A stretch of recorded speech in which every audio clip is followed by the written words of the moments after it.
Yes. Oh man. It's Friday night and I'm doing my favorite thing in the world. I'm talking football. Happy or depending on how you look at it, but I'm gonna say happy Memorial Weekend. I almost forgot about it, to tell you the truth. A lot of you are going to get 3-day weekends, so you guys go ahead and enjoy it. You're in for a treat. Whether you're listening to this live, I am broadcasting on both Facebook, Twitter, and YouTube, or you listen to rebroadcast, you are in for a treat. I'm going to give you my top 10 quarterbacks of all time. Man, Funk, man, I'm jacked up, man. No energy drink today, just coffee. You've heard me say this before. I'm trying to wean myself off energy drinks. I'm going to try starting Monday, maybe Tuesday, you go energy drink free, man. But man, man, how are you doing? I am doing fantastic. You're in for a treat. My top 10 quarterbacks of all time. I have my list. And this is not a set in stone list. I was going to do a video. I may do a video later on down the line. This is more of I've had this same list for a while, and I tweaked it and twisted it. But as I'm doing it, there's like 3 to 4, maybe even 5 names I may replace at number 10. Number 10 was the hardest. Energy drink free. No, I got coffee. True story. I've been doing 3 a day.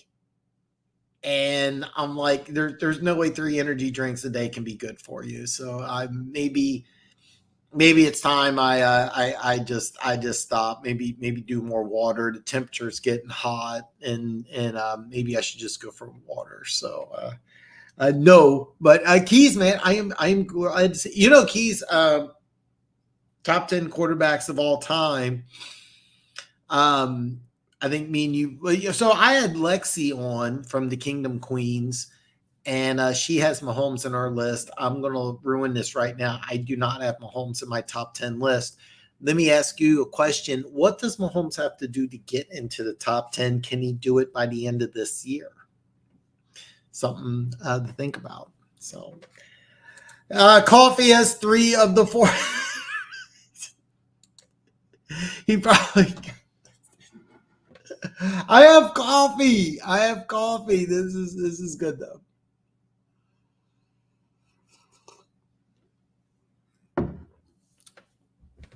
Oh man. Oh, I got Gooch on here. Another show without the talent. Oh, you know what? This is good. I'm probably not old enough to actually contribute a top 10 quarterback list. Others say Mahomes should. That's that. Okay. You, Gooch, probably would. I know Lexi had Mahomes on the list already. So here's the deal. I think if Mahomes wins MVP this year, or Super Bowl MVP, or does something crazy good in the Super Bowl, something like Jalen Hurts did in last year's Super Bowl, maybe he replaces my number 10 guy. Maybe he replaces my number 10. Number 10 number 10 is easily the hardest one, because I'm looking at my list and I got some honorable mentions, and there's I can honestly say 5 names I may want to put above my number 10, but I'm going to say this here. The number 10 guy on my list is kind of a fan favorite. I met the guy in person. One of the greatest guys you'll ever meet. And nobody threw a prettier ball. This is also a guy, if he played in today's game, would just be putting up Mahomian type numbers, because he almost did it a while back. And number 10 on my all-time quarterback list is Warren Moon. Nobody threw a prettier ball than Warren Moon. Now, what you have to realize is that when he came out of college in the late 70s, teams had a problem against a scrambling black quarterback. That's why he had to go to Canada for a few years. But yeah, I got Warren Moon as my number 10. Nobody threw a prettier ball. Fran Tarkenton is about one of 5 that I could put at number 10. And I got an honorable mention list, and Fran Tarkenton definitely made that list, but nobody threw a prettier ball than Warren Moon. Warren Moon today would put up astronomical numbers. The reason why I got Warren Moon at number 10 is that when there was a few teams that wanted to use the run and shoot offense, but nobody really did it the way the Oilers did it. Nobody just went 4 wide receivers every single play.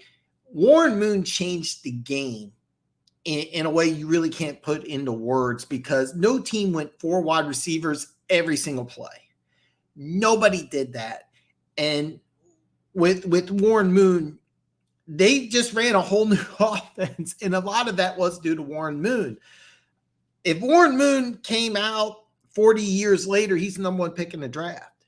But what he was able to do for a few years, and then, I mean, he made the Pro Bowl at 41 years old at, for the Vikings. This is a guy in today's game would be putting up 5,000 yards regularly. I know he didn't win a championship. I know he's part of one of the biggest playoff deficits or comebacks. He's on the opposite end. There's a lot of names. Fran Tarkenton is one of them. I have a list of honorable mentions, and when I get to reveal my number 1, I want to go over honorable mentions. Fran Tarkenton's one of them. I can make a case for Tarkenton and about 5 others that should be there above Warren Moon. But Warren Moon literally changed the game. He did something that was never done. No team just went 4 wide receivers before Warren Moon. Seattle and Detroit did use the 4 wide receiver set. A lot of it had to do with, Barry Sanders, but nobody did it the way Warren Moon did. So yeah, Warren Moon. Do you use key statement? Are you going off longevity because of accolades? Only 4F better. I think that when you look at the all-time, I look at a lot of different things. I think longevity has a lot to do with it. Longevity has a lot to do with it. Did you change the game? How important you were? There's a lot of good things. I mean, it's really, really, really, really hard to say. It's really, really hard to say. But this is just my list, and I get it. I get it. But I have Warren Moon at 10. I'm looking at my list. There's like 5 or 6 guys I can make an argument. Number 10 was the hardest. And this list isn't set in stone, but man, nobody threw a prettier ball than Warren Moon. The criteria was just kind of personal. I'm going to say personal preference. Let me do this here. I'm going to go over my list. I'm going to give kind of a brief description of why I have each player at each spot, because several of these I had problems with about the order, and specifically 5 and 6. 5 and 6 was a tough one. But could Patrick Mahomes in the next year or 2 replace Warren Moon at number 10? Maybe. It's a good question. Mahomes' stats aren't there for top 10, but his trajectory predictions have him there easily. Add in post. Yeah, 100%. 100%. Here's the deal. If Patrick Mahomes keeps doing what he's doing, he's going to be number 1. It's really just a matter of time. Oh, yeah. Oh, yeah. Oh, dude, that Warren. Oh, dude. Warren Moon's a guy that his toughness, his leadership, his intelligence. I mean, there's so many things about Warren Moon, but the thing is, no team just went out 4 wide receivers every single play until Warren Moon took over. And that's something that's a big part of why I put him in at 10. This is why I reject Troy. Well, I'll tell you what. I think both are Hall of Fame players, but I get what you're saying. I have both those guys as Hall of Fame players. Emmitt Smith, when I did my list, top 10 running backs of all time, Smith was fifth. In all fairness, 4, 5, and 6. I think you could just go in any order, and that's O.J. Simpson, Emmitt Smith, Eric Dickerson. You can put those three in any order, in my opinion. But I went O.J., Emmitt, Eric. But Troy Aikman did not make my honorable mention list. So, yeah, I love Warren Moon too. Marino, Montana, Brady, Manning, and Mahomes as top 5 of the top 10. I'm gonna put a star by that one. That's actually a really good list, and we'll see what happens. Slasher, what's up, brother? Brady, Montana, Manning, Young, Favre, Marino, Unitas, Elway, Rodgers, Bree. That's a good list. It is a great list. Definitely putting a star by that one. Okay, change the game. Right. Everybody's looking for the next breed. Yeah. Apparently, the key to being a top quarterback is to have a last name.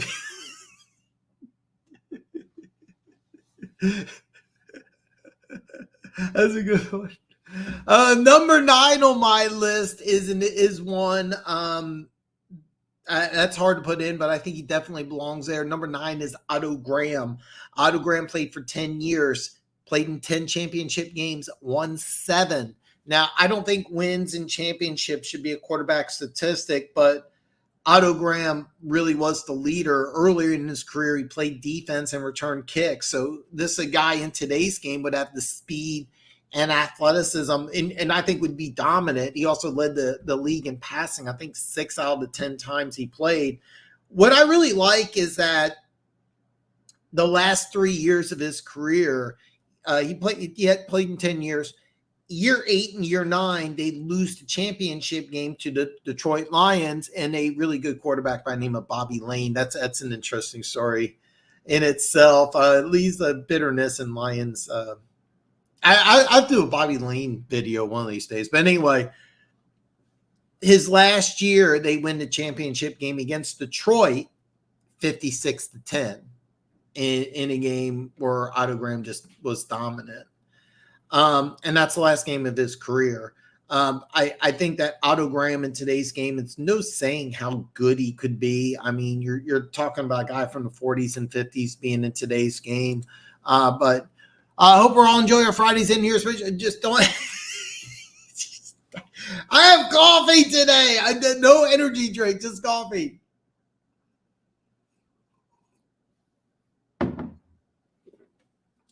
Damn. Oh, you know it.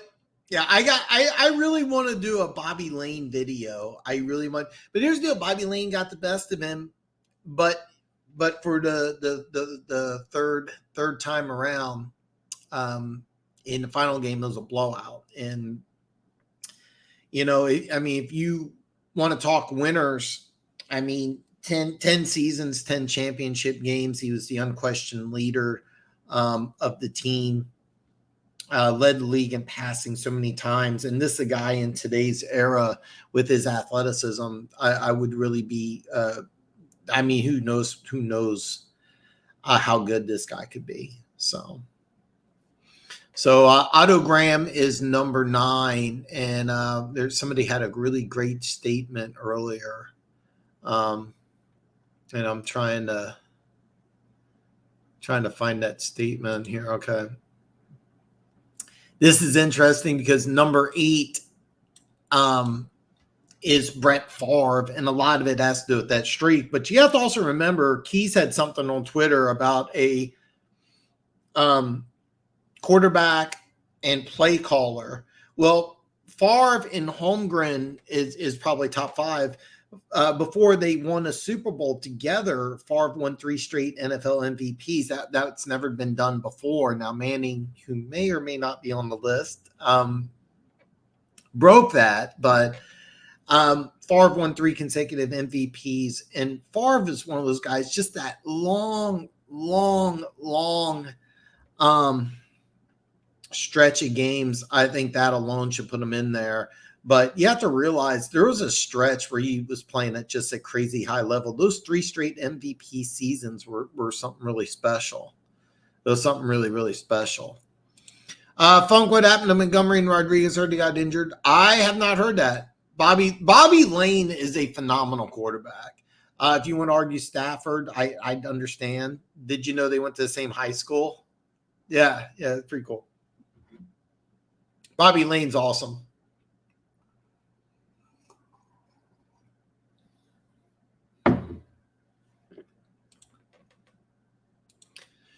Slasher, I don't know. Monty better be okay. Campbell's replacing Rodriguez, so that's not as important. And Montgomery better be okay. And that's the whole thing is like, I think that like you want to have Montgomery have about 20 touches, and I think you want Gibbs to have 10. I don't want Gibbs to have like a 20-25 touch workload. All right, so that's a big one. But keep me informed. I actually don't know. I've been working on this list. I haven't been paying attention to injuries yet. As long as they haven't made national news. Speaking of national news, I'm assuming you guys all know the story about DeAndre Hopkins getting released, and a guy that I want to come on the show one of these days. He put action early on Arizona under 5.5, and he got a really good number. And I wish I would have done it. I don't like betting on rookie head coaches. It's just not. It's kind of a rule of mine. He was right about Chicago. I think he's going to be right about Arizona. And I really feel like I'm leaving money on the table. DraftKings already has Arizona at 4.5. So when I start breaking down the teams, that's going to be a tough one. Gibbs has to be like 10 carries. That's kind of what I'm looking at, kind of realistically. I said the same thing about Swift. I think that Gibbs may end up being a leading receiver, but yeah.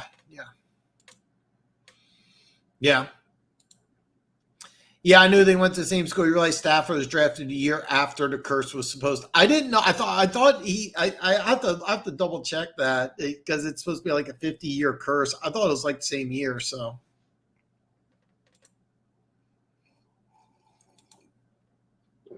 the Bobby Lane curse is I think easily the best curse in football history. It's just amazing.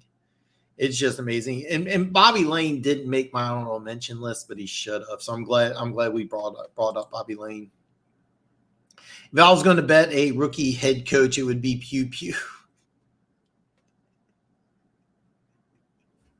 I mean, I should. I'm kind of regretting this. And the guy who I follow on Twitter, I really need to get him on the show. I haven't even asked him yet because it's a small channel, and the majority of what we do isn't sports betting. But down the line, he actually responds to my tweets, and he's one of the top sports bettors in the country. And I mean, he does a little bit of everything, but like his football sports betting, if he makes a bet and I do just the opposite, I do question if I made the right bet. And last year that bit me. I had a terrible year last year, so last year's not a good example. But there's only a handful of people that if I make a bet and somebody else does the opposite, I go, oh man, did I mess up? This guy's one of them. And I really, really want to get him on here one of these days. It's kind of one of goal of mine. Yeah, I know. Gannon, I don't get it. I don't get it. That's a great story. Buda Baker requests a trade. Cardinals forced to trade with the Eagles due to a tampering violation. Gannon's appear in post-draft pressers, and yeah, I know. It's like they're tanking on purpose. And they got a quarterback. I mean, I think the worst thing that could happen to the Cardinals is if Caleb Williams either does something stupid or gets injured and he's not the overwhelming number one pick. Now, that said, I'm already looking at draft stuff. I know me and Keys were talking about. There was a former Chiefs offensive lineman by the name of John Alt, went to Iowa, and his son is looks like he's going to be a top 10 draft pick. God, I don't believe teams tank. I really don't. But I mean, what else? I mean, look at the draft. They traded. I got all my draft notes right here, but they traded a couple draft picks for 2024 draft capital, and it's like, teams don't do that. It really, seriously, if they go 0-17, the NFL may want to step in and do something. I think it's bad for the league for this to happen. I don't believe teams do that, but it looks like it.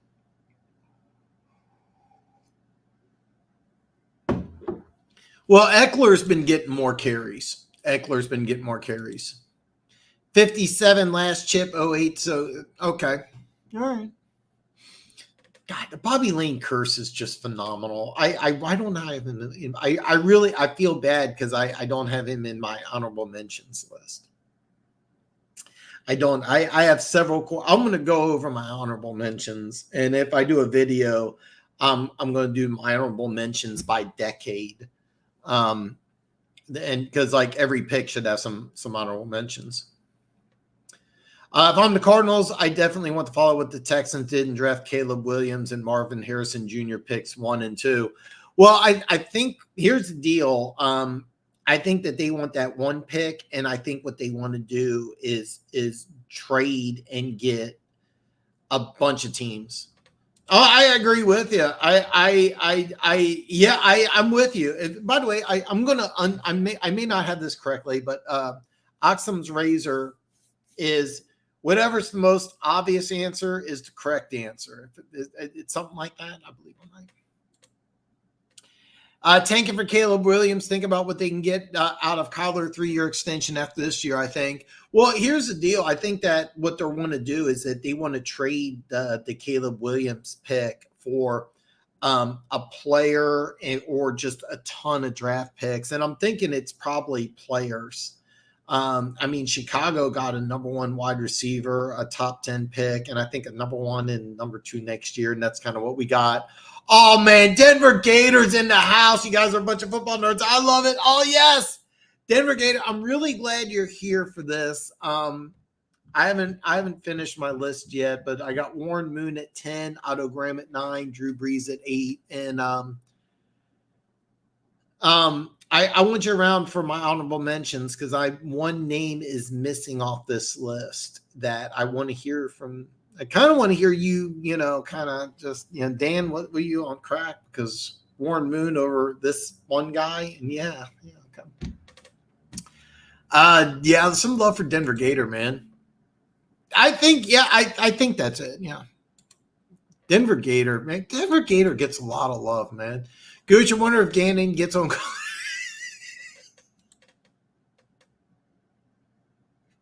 Keys is on fire today. Oh, God. What's that old video game? He's on fire. Is it NBA Jam? He's on fire. Anybody remember that? That's like what Keys is today. Number 7 is Drew Brees. And I think Drew Brees is the most accurate quarterback in NFL history. I'm always surprised that when you talk about the greatest quarterback in NFL history, Drew Brees' name doesn't come up more. I felt so bad for him because I think like the last couple of years in New Orleans, he had the best team in football, and it was just weird playoff collapse after weird playoff collapse. The Minneapolis Miracle, the pass interference play against the Rams. I remember they played Minnesota after the Minneapolis Miracle, and they just laid down in the playoff game. They beat Brady twice in the regular season, and Brees had nothing left in the tank for that playoff loss, his last game. I really thought that out of those Saints teams, they should have won about 1 or 2 more Super Bowls. But the Super Bowl win will always be one of the best Super Bowl wins in NFL history. I'm always surprised people don't put Drew Brees higher. I almost feel like I'm doing him a disservice at 7, but I got Drew Brees at 7. I don't think you can pass on Caleb Williams, but it would definitely be a Cardinals thing to do. It reminds me of much more polished Jalen Hurts. I think they would. I really do. I think the Cardinals, I think the plan is they get the number one pick and trade it and try to get like a monster trade. I know the Rams got, I think it was 3 number ones for Goff, and I really think that the plan is to keep Kyler Murray and just surround him with all sorts of players and that's kind of what I think. I don't think, and the reason why is I don't think you can move Murray. I think you just trade some. And by the way, there's going to be a team if Caleb Williams, especially if he wins another Heisman or he plays close to the way he did last year. There's going to be a team that just says, hey, we'll give up 3 number ones and it'll be a higher price than what Chicago did. And I really think that's what's going to happen. Yeah, Denver Gator just gets some loves, man. So Cardinals tanking this season means Gannon. I don't want to believe that, but bottom line, if they go 0-17. And by the way, if I'm Arizona, remember Arizona has a new general manager. Remember the longtime general manager had some health issues. I'm not saying he didn't, but he resigned. Arizona could be looking at making a big move with GM coach. Could be something big. One thing about the owner of the Cardinals, they're not afraid to make big moves. There could be something big in the mix. They may have just got Gannon for a year. I don't want to think that teams tank, but it kind of looks like it. So always a pleasure. Keys is on fire today.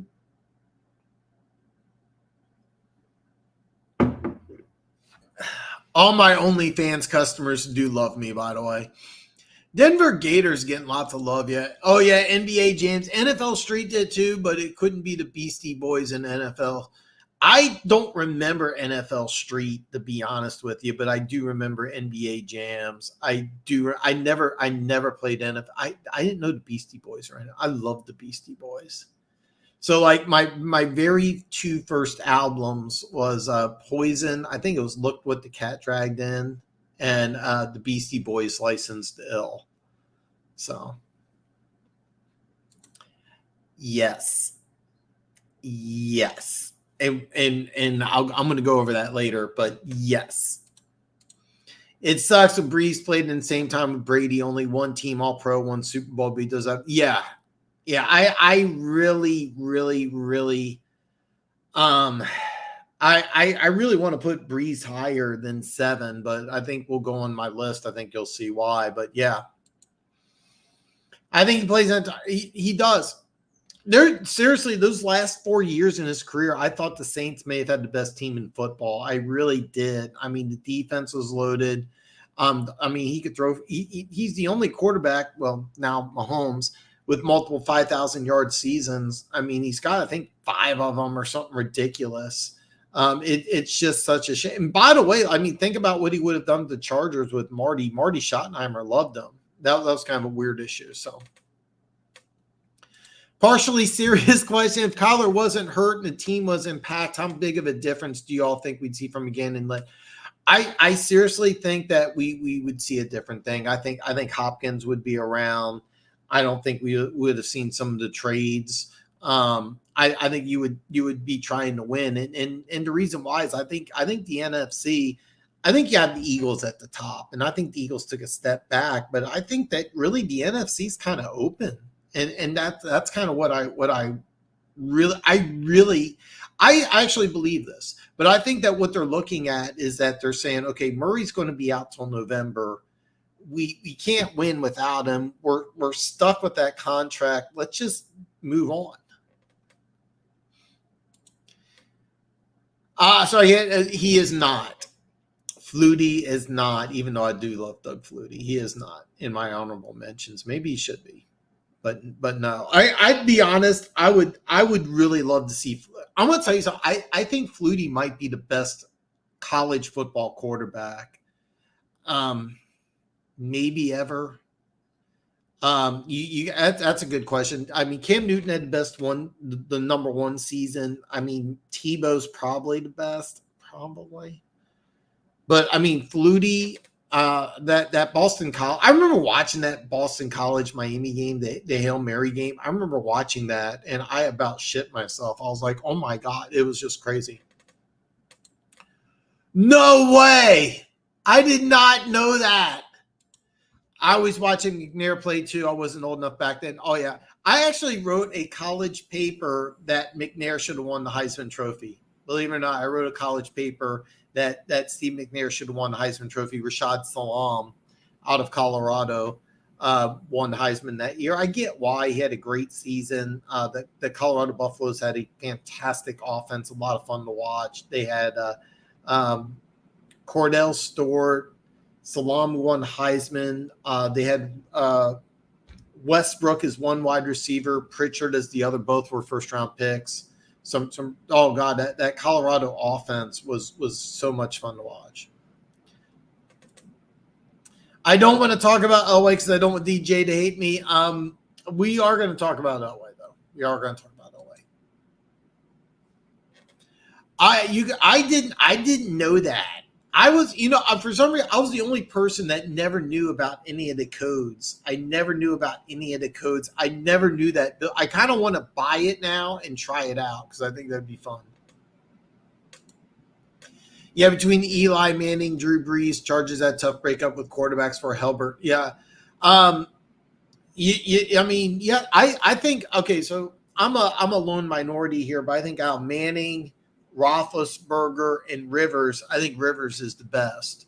But Marty wanted Breeze, and Marty was pissed because Marty and the general manager of the Chargers didn't get along. So the general manager made the move for Rivers behind his back, and that really kind of upset the balance of things. But that year that Marty went 14-2, that was Marty's best team, by the way. That was the year LaDainian Tomlinson scored 31 touchdowns. If Drew Brees was the quarterback of that team, and he may have been rehabbing that year, I'd have to double check. But if Brees quarterbacked the Chargers with Marty may have got a ring. And oh yeah. Too much love for the group to hate. LOL, that's official. Dan's on crazy. Only played arcade, never played on the game system. Oh god. That's true, but I don't think it's because of his Elway and Moon take. Oops, the name of the stream doesn't say NFL, top NFL QBs. I think it says top 10, doesn't it? What do I got here? I don't have that pulled up. So Rivers was pretty good. I think Herbert's ceiling's 10 times. I've been raving about Herbert. I'm gonna say something crazy. I really think that if I had to win a game and I'd choose between Josh Allen and Justin Herbert, I would choose Herbert. I really would. Gooch, Big Chief, Sean, Mike, and I have an intervention scheduled.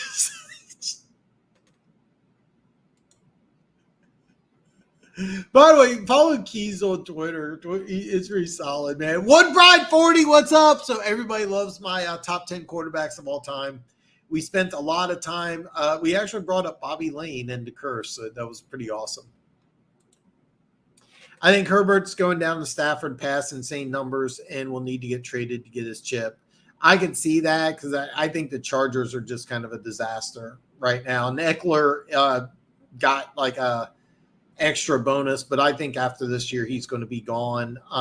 It just looks like Chargers are kind of doing some weird stuff.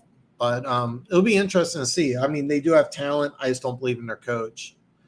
So, yeah, sometimes I'm tempted to put LT in my top 10. He had game-changing ability, records, leader in rushing twice, but he just didn't play long enough. I do have him in my top 10. I actually have him at 7. I have him at 7, so.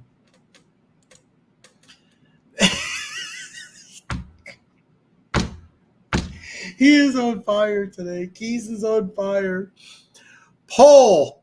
Who thinks that Dan's theme song for this channel should be Fat Bottom Girls? Not a fan. No, I am not. No, I am not. Excellent defensive mind. Maybe I think next time around, if he gets the next time around, but I think for the Chargers, not a good fit. No. Okay. All right, so just to recap, number 10, Warren Moon. Number 9, Otto Graham. Number 8, Brett Favre. Number 7, Drew Brees. And number 6, Aaron Rodgers. There, Aaron Rodgers, number 6. And the stream is titled Top 10 Quarterbacks of All Time. Isn't just limited to the NFL, so college career shouldn't count. Give Flutie an honorable mention. You know what? Well, Otto Graham, technically, his first 4 years in the league played in, it's called like the All-American Football Conference. I think it's AAFC or AAFG, something like that. So, yeah, Otto Graham doesn't exactly fit in that. So, but yeah, Flutie might be, if I did top 10 college quarterbacks of all time, Flutie's 1 or 2. I can't decide between him and Tebow. So, and Johnny Manziel would be on that list, top 10 of all time. So, I have LT at 7. Yeah. Big Bertha. A-Rod, it really is. And here's the deal with Rodgers. At his best, I've never seen anybody play better. At his best, nobody's played better. And keep in mind, Rodgers wins a Super Bowl with the Jets, which is possible. He might go higher. Maybe the smartest quarterback on this list. But I had a hard time with Rodgers, like where to put him at. It's got, okay, this isn't going to, you know what, I'm going to save that for later. But I do have Rodgers over Favre. However, I would rather play with Favre than with Rodgers. So I think 4 to 6 upper echelon seasons is just as good as 10 to 15 above average seasons. I mean, you have to realize something. I mean, Rodgers, he's put up some great seasons in his career. It's just some of the stuff he's done has just been ridiculous. But it's hard to say. It's hard to say. He wins the Super Bowl, I may put him up higher. I mean, it's hard to say. Aaron Rodgers, one hell of a regular season quarterback, but yeah, his play has definitely gone down. And so 2020 was Rodgers' best season other than the Super Bowl run. There's one other season I think he had better in 2020. I'd have to go back and double check. But it'll be interesting to see what he does with the Jets. Warner, we'll wait and see. We'll wait and see. Now, here's the drill. 5 and 6, I kind of flip-flop back and forth. But I have number 6 as Rodgers. I have number 5 as Dan Marino. And I remember Dan Marino's 84 season, watching it. Nobody's seen anything like it. 5,000 might have been a gajillion. Nobody thought 5,000 was even possible. Nobody thought averaging over 300 yards passing a game was really realistic. And no quarterback threw for over 40 touchdowns, and Marino threw for 48. I mean, Marino really changed the game, and he doesn't get as much credit as he should, but I mean, he was impossible to sack. He took less sacks, and it was like consistent every single year where he would take the least amount of sacks. Part of that was, his center for a long time was Dwight Stevenson, the Hall of Fame center. Marino just got rid of the ball. He also had really, really, really underrated, really good footwork. He was able to, elude tacklers, didn't take a lot of unnecessary hits. It's a lot of people think that with one Super Bowl, maybe he'd be higher. I don't think so. I think even if he won a Super Bowl, I think 5 is pretty solid. That 84 season, nobody saw anything like that. I mean, he just did some crazy stuff. The release, the arm, the attitude, it was just awesome. Kurt was bagging groceries at 28th and things changed. I feel bad for Trent Green. Dude had serious. Oh, yeah. It was kind of funny. North Turner, he was the offensive coordinator in Washington. He was positive that Trent Green was better than some of the quarterbacks that he was playing, and he wasn't able to override because Trent Green ended up getting cut in Washington, and North Turner said, he constantly thought Trent Green could play in the league, and it's kind of I'll be honest with you, Trent Green was a starting quarterback instead of Warner. They don't win the Super Bowl. They just don't. And it's nothing again. And Trent Green had some great seasons in Kansas City. I love Trent Green, don't get me wrong, but I don't think that he would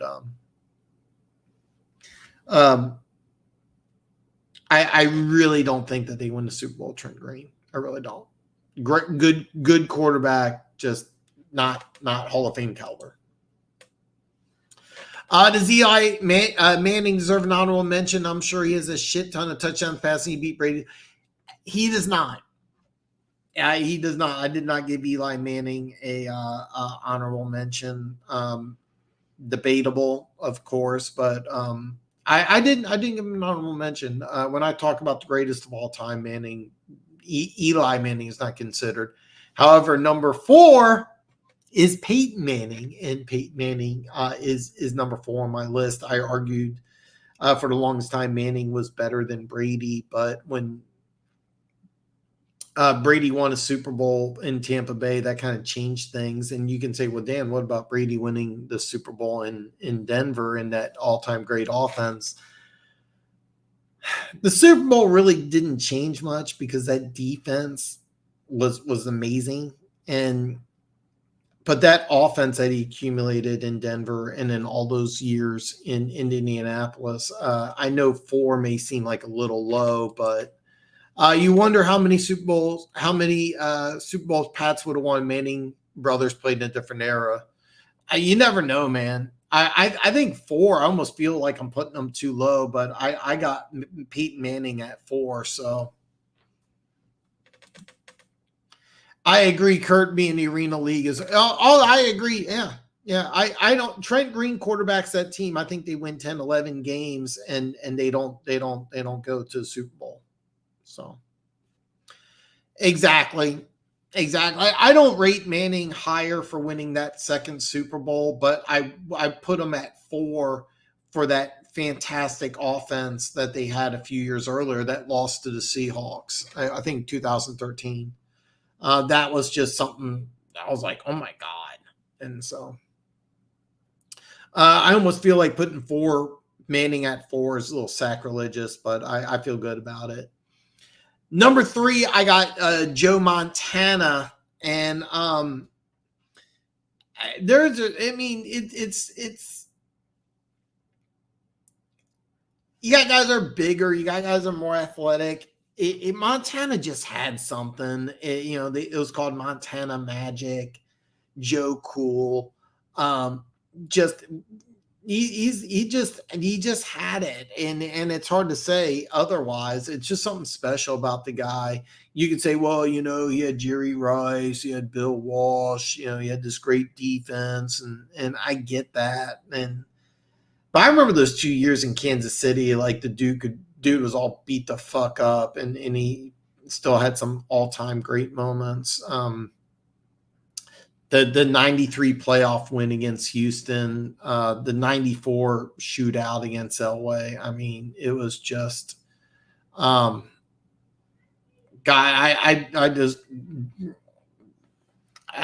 just something about Montana, man.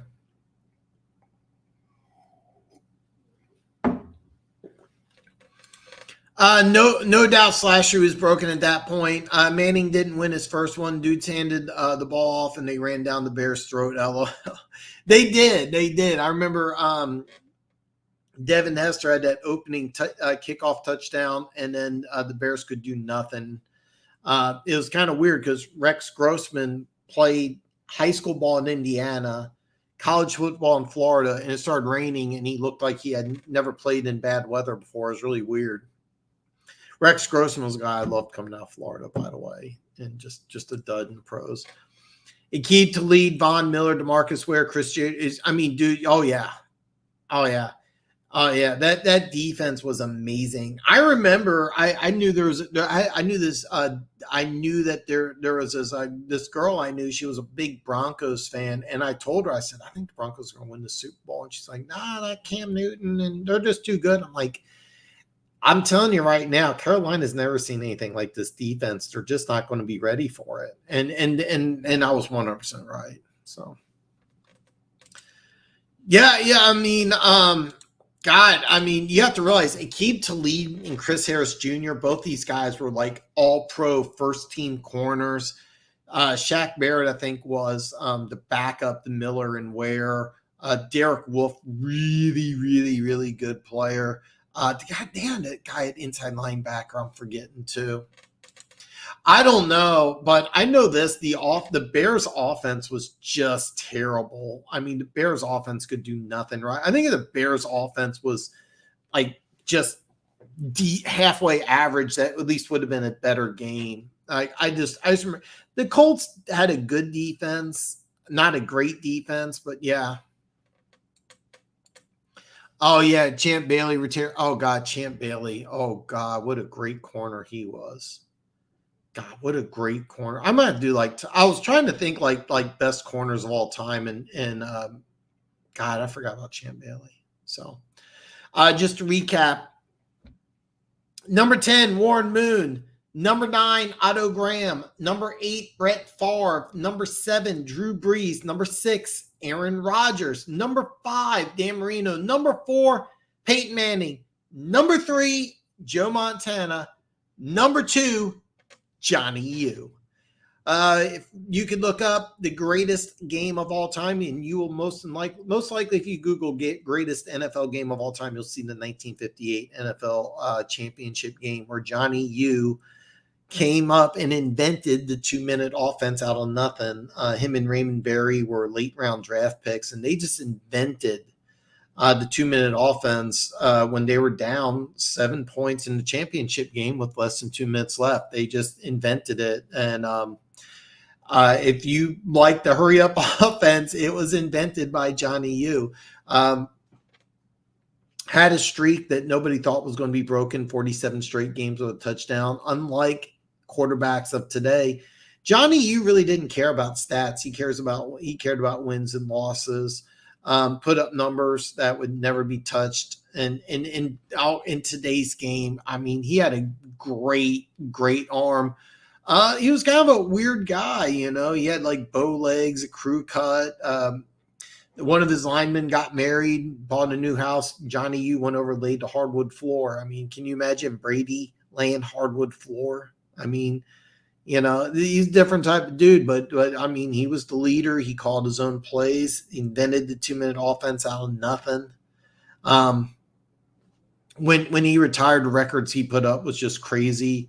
No quarterback was tougher than Unitas. No quarterback was tougher than Unitas. I wanted to put Johnny U at number 1. But oh yeah, I meant to ask you, do you think the Bears can take the leap this year? That's a great question, because is Justin Fields ready to elevate? I mean, DJ Moore's a really good receiver, and Tremaine Edmonds is a guy I thought could be defensive MVP, but in that Tampa 2 type system that they ran in Buffalo, I think it really mismanaged him, because when he came out of college, he was 20 years old, and it was like, where's he going to play? Because he's 6'4", he's 255. He could easily put on weight and be 275. He runs a 4.55. Do you put him at end? He could play nose tackle. He could be outside linebacker. And the Bears said, we're using you at middle linebacker, but we're just going to drop you back in coverage. And he did. He played at a great level. But I always thought it was like putting a square peg in a round hole. With the Bears, how are they going to use him? Because if they use him and just keep him around the line of scrimmage and not drop him in the coverage like the Bills did, he could be defensive MVP. So it's going to take him. They got Dante Foreman, who everywhere he goes, he's just wildly productive, but teams don't want to keep him for whatever reason. If he's healthy, he's going to be a good running back. So you have a good running back. You have talent at receiver. Chase Claypool has all the athleticism in the world, just hasn't been able to put together. Cole Kmet a couple of years ago, I was the number one tight end coming out in a weak tight end class. This is a guy just has massive upside. He hasn't really made the move yet, but can he get there? Seriously, the Bears are a team that I'm kind of curious about. Because the answer is maybe, and that's a crappy answer. So you doing top 10 quarterbacks next week? You know what? I've been toying around about it, and no, because I have no idea. I think I know who like one or two would be, but there's so many ones. You got guys like Champ, Dick Night Train Lane, Michael Haynes. I have no idea where to put these guys at. Darrelle Revis, Richard Sherman. I mean, it's just weird. Here's the thing with corners. It's almost like every year there's like a guy who's number one corner. Rod Woodson, Willie Wood. I mean, I can go on and on. I would love to do. I seriously. Revis and Sanders go 1 and 2. You pick. I would put Sanders over Revis. Easy. No Steve Young or Elway. And here's the deal. Now that I did number 2, I'm going to go over my honorable mentions. I'm going to go over all my honorable mentions, but Steve Young and Elway, Tarkenton, Kelly, Snake, Staubach, could all be over Warren Moon. All right, let me give you my honorable mentions. Honorable mentions that I don't have on my list, but I gotta talk about. Sid Luckman, greatest quarterback in Bears history, first quarterback for over 400 yards. I mean, just phenomenal quarterback. Sammy Ball, maybe the greatest football player of all time, had a year where he led the league in passing touchdowns, interceptions. His punting record stood forever. Maybe the greatest football player ever lived, but didn't make my list. Bart Starr is the greatest Packers quarterback of all time, and I really wanted, of the names I mentioned, I forgot to mention Bart Starr. Bart Starr I could easily put above 10 because I think he might be the greatest Packers quarterback of all time. I really wanted to put Bart Starr on this list. I really wanted to do it. But with one of the greatest defenses of all time, maybe the greatest running back duo of all time, I just left them off. Len Dawson, hometown favorite. When he died, he was the greatest Chief of all time. Remember, he died before the season. Really underrated quarterback. The Snake, Joe Namath. I could easily put the Snake in at number 10 and feel good about this list. Easily put the Snake in at number 10. There was a stretch where the Raiders went to 5 straight AFC conference championship games. They hosted 5 of them. They lost a couple of those against the Steelers. They only won 1 Super Bowl, but there was a time that nobody won more than Stabler. Stabler just won games, man. And the name like the Snake. Fran Tarkenton, Terry Bradshaw, Roger Staubach. Tarkenton owned every record. It's just so dangerous. It's sad to say he wins 1 Super Bowl. He's probably in this list, but barely made it. Barely made it off here. Betting purposes, I might have to take the wins over. That's not a bet. If you do make that bet, let me know. That's not a bad bet. I wonder if you might consider Night Train Lane a cornerback or original do-it-all DB. I would consider him a corner, and he would have to be considered. 14 interceptions, 12 seasons. Rod Woodson, Charles Woodson. Both those guys. If somebody told me like build the perfect corner, I might say Mike Haynes. Champ was better than Revis, maybe a hot take Funk. I think Champ was better than Revis. Perry, what's up, brother? Joe Montana. I have him at number 3. Rod got moved to safety by Barry, and he never even touched. Champ's my favorite cornerback I ever watched. Champ Bailey was really good. I remember him at Georgia playing wide receiver too. The thing is, different years, different rules. Harder to win when defense had fair rules. That's kind of why I got Unitas at 2. Got Unitas threw for 47,000 yards in an era where you could basically anal rape a wide receiver. So I get why you would have Montana over Unitas. Some other honorable mentions: Dan Fouts. God, I love Dan Fouts. I love Dan Fouts. 3 guys that could easily be better than Moon: John Elway, Steve Young, Jim Kelly. The reason why no Elway is I watched a lot of Elway games, 17 out of 32 for 150 yards, 1 touchdown, 2 interceptions. I saw a lot of games where he didn't know how to read defenses. Saw a lot of games where he looked confused. Nobody was more dangerous if you were down by less than a touchdown with 2 minutes left than John Elway. I get that. You want to tell me Elway over Moon? I wouldn't hate you for that. One thing about Elway is that when he won Super Bowls, Terrell Davis won those Super Bowls, not Elway. He wasn't a guy that could just go back there and go ding, ding, ding, ding, ding. Warren Moon was. Steve Young, multiple MVPs. Warren Moon never won an MVP. I get it.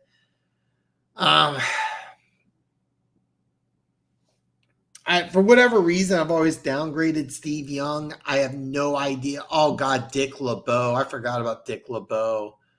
That's another guy. Where do you put Willie Wood? Willie Wood, just as good as any of those guys. So, the rules are getting out of control. Brady came out and said wide receiver and quarterbacks need to protect themselves more. Moon was great in the CFL when the CFL had better players. I just know that he came out of college 30, 40 years, he wouldn't have had to go to the CFL. And that's just harder to say. It's just hard to say. But I got Warren Moon at 10. But, I mean, the thing is about Moon, nobody just lined up with 4 wide receivers. Moon just made that work. I mean, that was something really just unique. So, but if you tell me Elway, Young, or Jim Kelly belongs on that list, I get it. Yeah, there's pros and cons. You're right, and that's why it's hard to make a top 10 list. Problem is the money is in the yeah. I know. I've been toying around with a corner list. This quarterback list I've had in play for a while. With corners, there's like about. I wouldn't even know. I honestly wouldn't even know who to put number 1, but like I just named off a bunch of corners, and then like I love Lester Hayes. He probably wouldn't make my list. Albert Lewis, one of my all-time favorite players, probably also doesn't make the list. God, I mean, there's so many great corners that I would love to talk about. So at least Freebo, Cerebral enough it'll be like baseball. I always care about the bunt and the strategy of playing without a designated hitter. Wasn't it June Jones that said put a track team out there with a strong arm quarterback? I don't know if he said that, but they tried that with Jeff George. Jeff George is the guy. If you had to say, give me a guy that just, all the talent in the world just couldn't put together. By the time Moon got his chance in the NFL, Moon was starting. I don't agree with that. He came to the NFL at 28. It's just that the first couple of years in Houston, the team was bad and he was just getting killed. But then they just went ahead and lined up with 4 wide receivers, brought in to run and shoot, and said, "Let's go." And he had a couple of years where he was as good as anybody. This is a lot of fun. Learning about offensive. You would be surprised at how much there is to know about offensive and defensive line spacing. You would be surprised. There's quite a bit. There's a lot of intricacies about the game. It's not just line up and smash into each other. Oh my God. Oh, it's my girl. Hey, girl TV. Oh God, you are looking good. My man, Dan. Hey, everybody. Cheryl, I'm going to try to reach out to you later this week. There's something I want to bounce off your head. I don't want to do it here, but I'm going to bounce something off your head. I'm going to try to get a hold of you later on this week. It's so good to see you. If you don't mind me asking, how's the hand? How's the hand?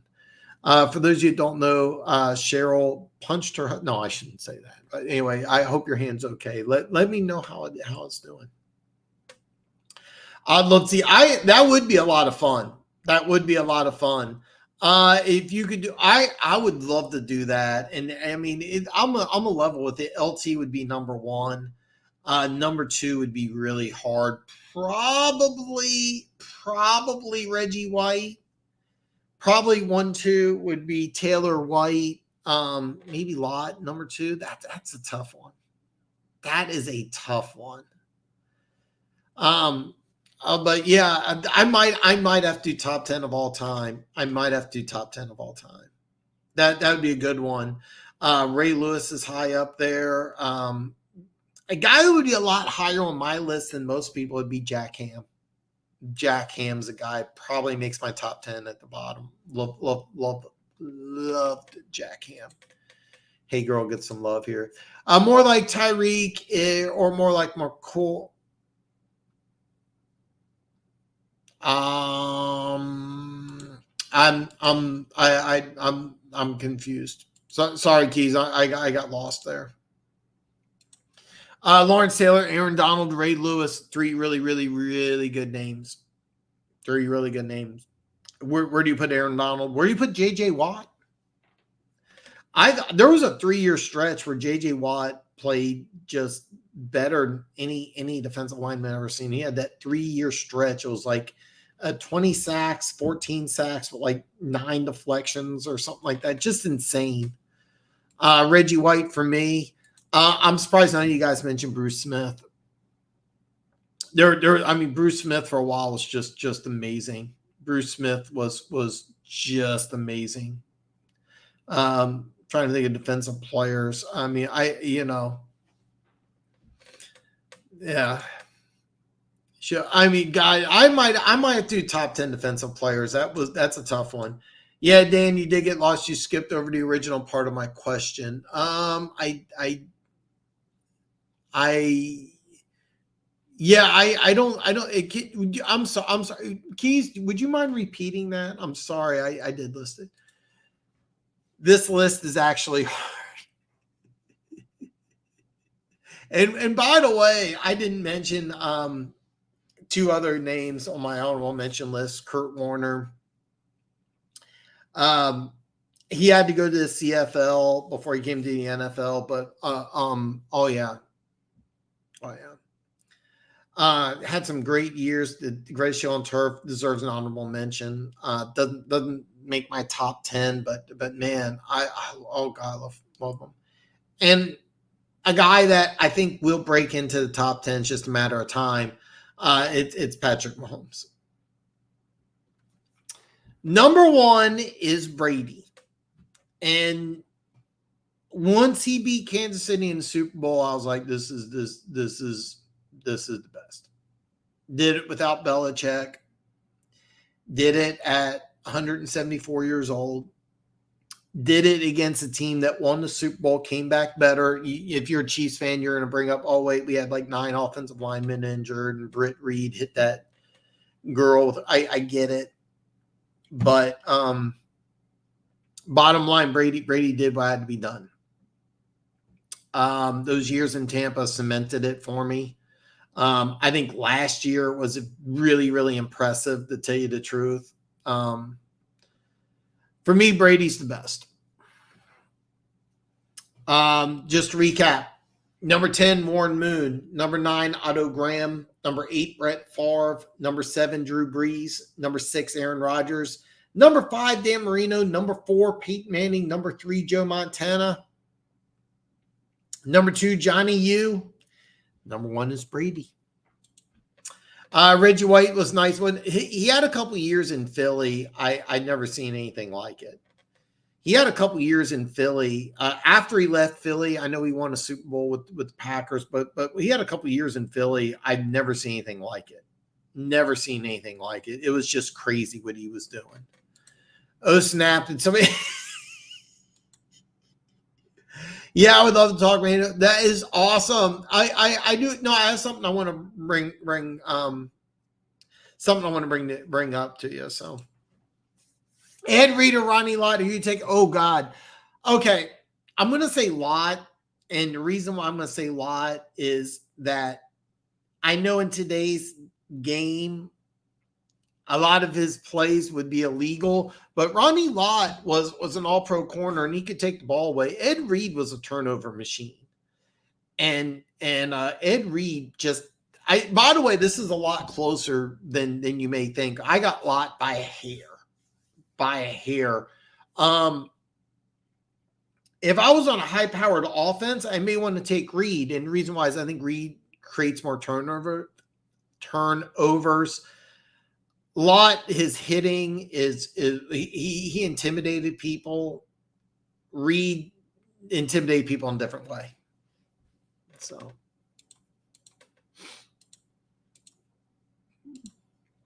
Sean Taylor has to get an honorable mention. I'm going to say this: Sean Taylor, his final year at Miami, I thought should have won the Heisman. I remember he single-handedly beat Florida State. Just by himself. He had this, so he some guy runs like a crossing route and Taylor just destroys him. The next play, they run and I remember it was like a post route and the receiver like so runs and he just like stops and just like this is incompletion. Third time they do it, Taylor jumps the route and gets a pick six. And I'm like, I mean, the guy lays the hit, scares the player, then gets pick six. And I was like, and by the way, if you're not aware, Miami and Florida State used to be like the battle of this was like back when this was like must see. This is like the Super Bowl. The winner has a good inside track for the national championship. And I remember Sean Taylor single-handedly beating Florida State. And I was like, he should win the Heisman. He might get an honorable mention. Taylor was en route to do some really big things. Really big things.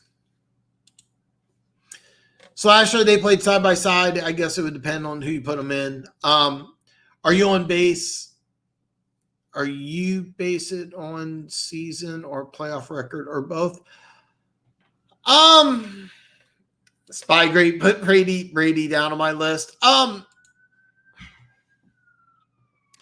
A little of both. I think that what Warren Moon did with the 4 wide receivers and how that was never been done before, that kind of changing the game. Playoff record, that's kind of why Otto Graham gets in my list. I mean, 10 seasons, 10 championship games. I mean, nobody's going to do that. I also give him a lot of credit for losing to Detroit in year 8, 9 of his career, and then the final game of his career, destroying them. I give a little credence to that. I know that Marino at 5 might not seem fair, but I mean, what Marino did was just completely crazy. So, my list is not set in stone. I'll be honest. After making this list, I seriously, I could put Bart Starr, the Snake, Tarkenton, Staubach, Elway, Young, Kelly. I could even throw Mahomes in there above Moon, but I just, the one thing about Warren Moon, nobody threw a prettier ball than Moon. Nobody threw a prettier ball than Moon. And by the way, like every team that he was on, people just loved Warren Moon. Like they would, the command, the respect, the way he carried himself. It means a lot, and maybe he's higher on my list than he should be, but I mean, he really did change the game. So, then the second part was if you have to pick how Ross would be used between the two, which you think he would be more like Tyreek? All right, I'm going to read this again because it's just going over my head. And then the second part was, if you have to pick how Ross would be used between the two, which would you think he would be more used like Tyreek? You're talking John Ross? Okay,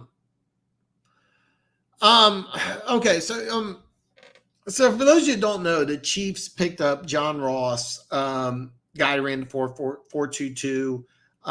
He's been bounced around the league for a while. I always thought that with the right system, he could be really, really special. You're talking about John Ross, right? The former number one pick. Can you clarify that first, and then I'll answer your question. Just clarify, we're talking about John Ross, who's still in the Chiefs roster. He's not locked to make it, but I just want to make sure you're talking about John Ross. Okay. But I get that. I still have him number one.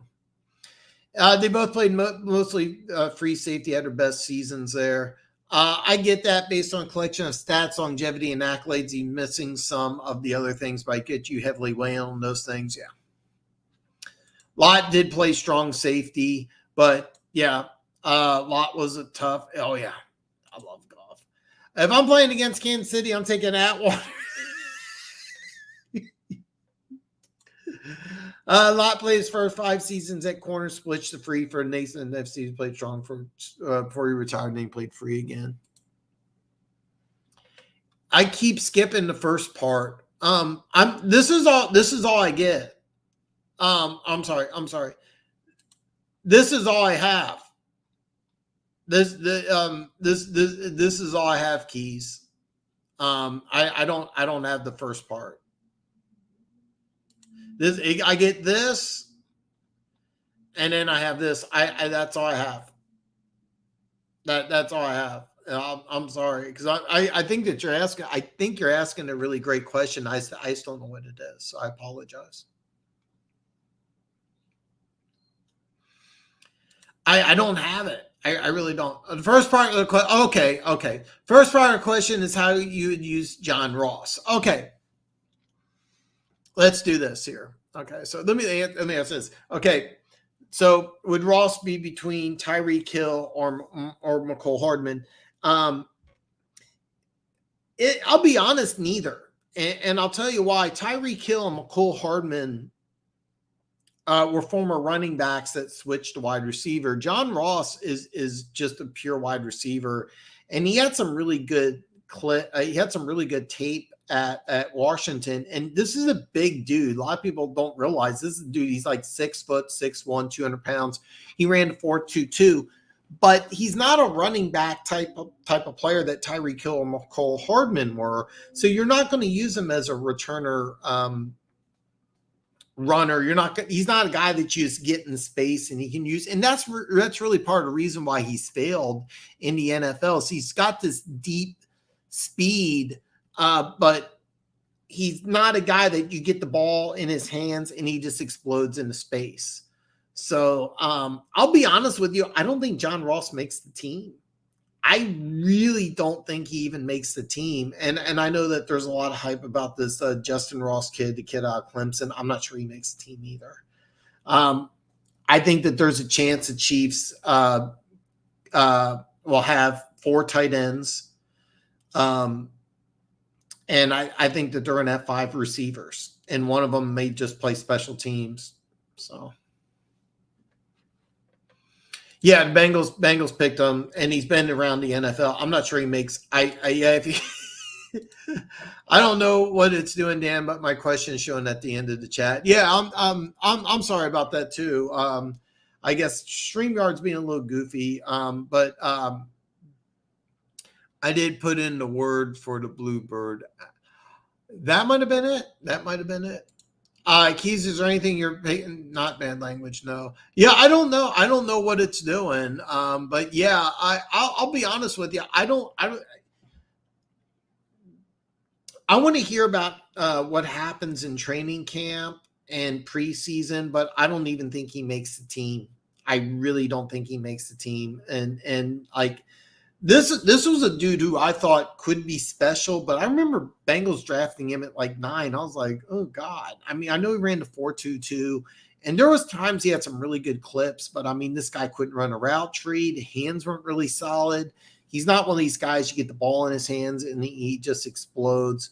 But I mean, here's what you're looking at with the Chiefs receivers. You got MVS, you got Tony, you got Sky Moore, you got Rashee Rice. And then that 5 spot may be a guy that does special teams and maybe a key special teams guy. And I heard that they're using Sky Moore in special teams again, which I'm kind of like, really? But that's what they're doing. They're going to keep that. I believe Blake Bell's coming back. You're going to have Kelsey. They're really, really high on 83. Oh, God, I can't believe I'm drawing a blank on the kid's name. Kid out Duke, 5th round pick. Started playing more and more and more during the playoffs. Anyway, and there was 2 other tight ends. So the tight end wide receiver position is going to be a tough one, but I don't think Ross makes the team. I think whoever makes that number 5 receiver, he's going to be. I think they may just go with like a rookie free agent who plays special teams. It's going to be a lot of fun. Yeah, I didn't see it, but I mean, it was a great question. It was a great question. So can he run? No, he can't. He can't. Here's the thing. He's not looking. He can't run routes. He's not a guy you get in the ball with the open field and he makes plays. And I was kind of thinking, you remember Darius Haywood-Bay? He had some good seasons in Pittsburgh on special teams, not as a returner. And he was like a number 3 option. And he ended up playing in the NFL for a long time. That's kind of what I think John Ross could be. But this is a guy that he's going to have an impact somewhere. So I really don't think he's going to end up in Kansas City. I don't think John Ross makes the team. I'm looking at and starting the side hustle, man. Let me know what you do. Let me know what you do. I got in March, I went over 1,000 subscribers. Bufa does my taxes. He says I can write off everything once I get monetized on YouTube.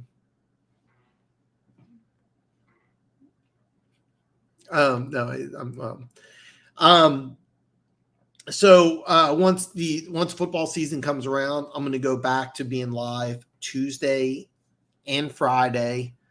I'm going to have weekly picks videos, and I'm going to do every Chiefs game. I'm going to do play-by-play. I was really surprised at how much you and a lot of other of the people came in and wanted to chime in. And during football season, I'm going to try really, really, really hard to get more videos, stuff like that. But I'm trying to get monetized. I'm taking the summer off, at least until the middle of June. Then I'm gonna start coming out with videos every day, and then I'm hoping that I can start making just a few dollars off YouTube. Maybe I'll get lucky and get like a sponsor or something. But that's kind of the plan. So I just realized I have to change this little thing. So if I can hold on here, this might cause technical difficulties, but stand by. Okay, I got to do something about that. It has the old thing there. I think, do you just use Ross run vertical route and distract from other players, occasionally throw them to keep the D honest? I would love that, because I love having a deep threat. And here's the deal: this is a dude with some size.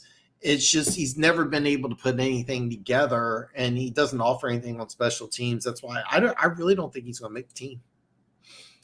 This is a great question. Where do you think DeAndre Hopkins is going? And I honestly don't know. If I had to guess, if he wants to go to a winner, and this may sound crazy, I really think if he just wants to win, I think he goes Philly. I think he wants to go somewhere where he can get paid. Giants is a possibility. I mean, never ruled out Dallas when it comes to big name.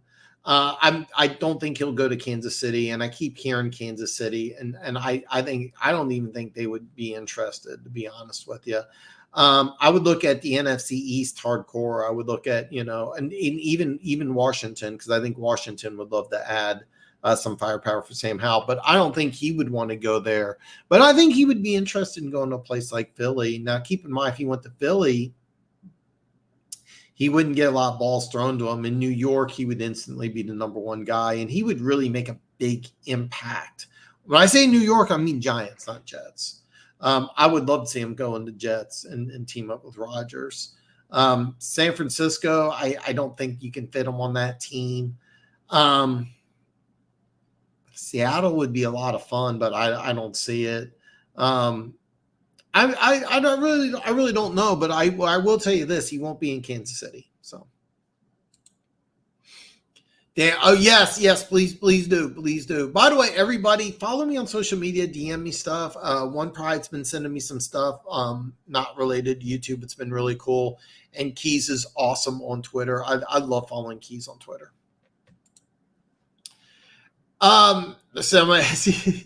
Yeah, I don't think so, and it's a damn shame because there was some clips of him at the University of Washington, and he was doing some really great stuff. I don't know what it is with him, but I don't think he makes the team, unfortunately.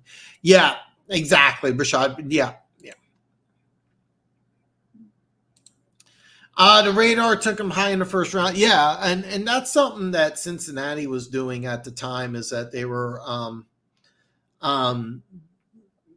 going for athletes, and it was a real questionable pick. I mean, he doesn't run 4.22. He doesn't get picked. I think it was 9th overall. And I remember, I didn't like the pick at the time, and the reason why is that, if you took away the 4.22, he was he even a first round pick? He did have some really good tape, though. He had a game against USC. They had a corner. He's now with the Giants. I'm drawing a blank on his name, where he scored 2 touchdowns on, and he was a guy that went 18th overall to Tennessee. So yeah.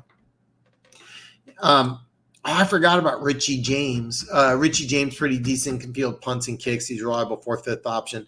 I forgot about Richie James. Yeah, I think he'll make the team. Ross won't. Gets a sponsor at Big Bird. I'm actually trying to get some affiliate programs together and do something that route, but I haven't yet. But that's kind of the goal. I'm kind of hoping that once I get monetized, I can kind of throw that out there. But Jesus, Cardinals Cardinals is going whoever to pay. That's kind of the way I look at it. I don't have the salary caps in front of me, but I think if he really wants to win, and I really don't think he does, but if he does, I think Philly would be the perfect place. But the thing is, you got your number 1 option, you got number 2 option. Actually, depending on how you look at it,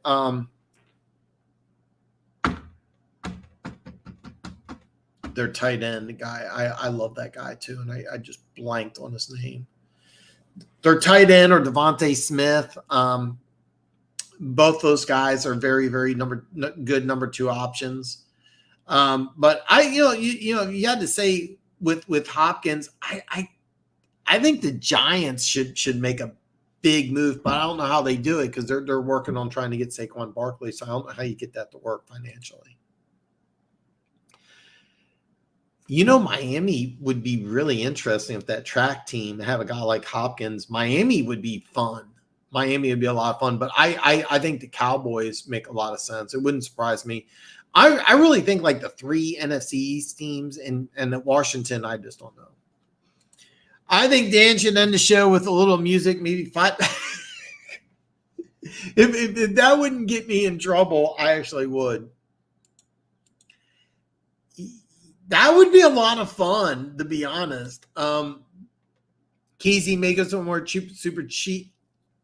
Keys, he may go somewhere super cheap if he's got a legit chance at a chip.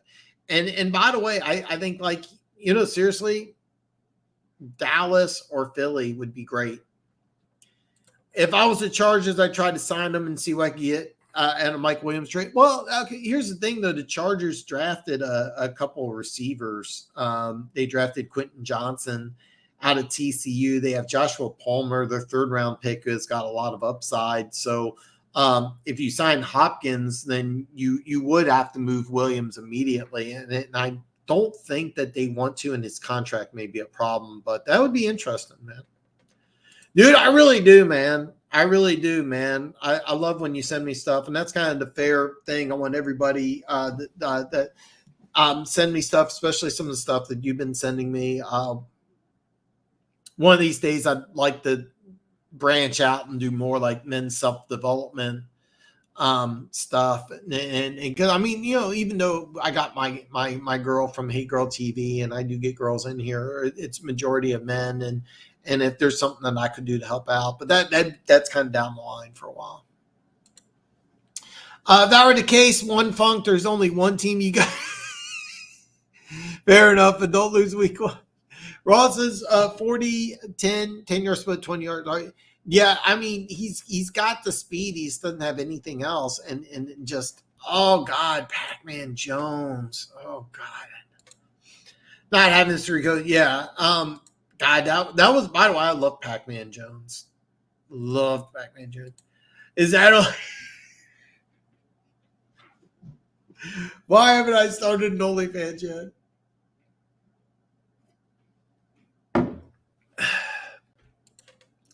Dan's OnlyFans page is only in existence so you can write off those losses. So if you pick two cornerbacks to start for you, who would they be? I'm going Champ and Peanut. My third would be Night Train. Two corners. Oh, God, what a great question. I would go Dion. God. I'm going to go Dion and Haynes. Dion and Mike Haynes. Mike Haynes in today's game would just be amazing. Haynes in today's game might be a wide receiver. Just, God, that's what a great question. Maybe Dion and Woodson. God, I might have to switch, go Dion Woodson. Dion and Willie Wood. I'm going to go Dion and Haynes. I'll stick with that. God, what a great question. What a great question. With Dion, you get a chance to score anytime on the field. Haynes can do everything else.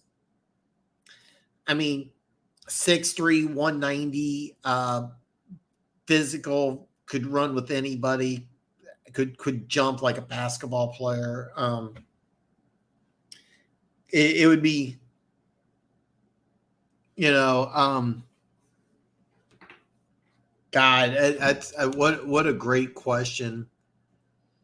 I might do a top 10 cornerback list, but I'd want to put like 20 names on there. So Tyreek was already throwing a fit about targets he was getting in Kansas City. Can you imagine? And you know what? Every time I watched Miami play last year, I kept on like, this Waddle kid is good. Because I didn't think he was that big coming out of Alabama. For whatever reason, I thought he was a smaller dude. And I'm like, this dude's a bigger receiver. And dude, I kept on, every time I watched Miami play, Waddle just impressed me. And you know what? Seriously, I think that when it's time for him to get a contract, I think he's like, I think I'm just going to leave Miami. I wouldn't blame him. I'm just saying him and Mahomes look good together, but just throwing that out there. That's kind of the issue. Contract plus injuries, it makes it hard to move. That's why I don't see him going to LA. That would be interesting.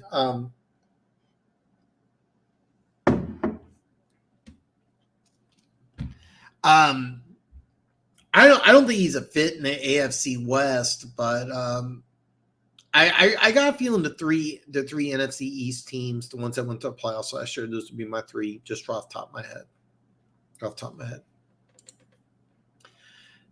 Ooh, it's a good one. It's most likely to be Buffalo take Hopkins. They can give him the high salary in his restructure, and he only has to compete with Diggs. I think they can work a Smith and Brown in Philly.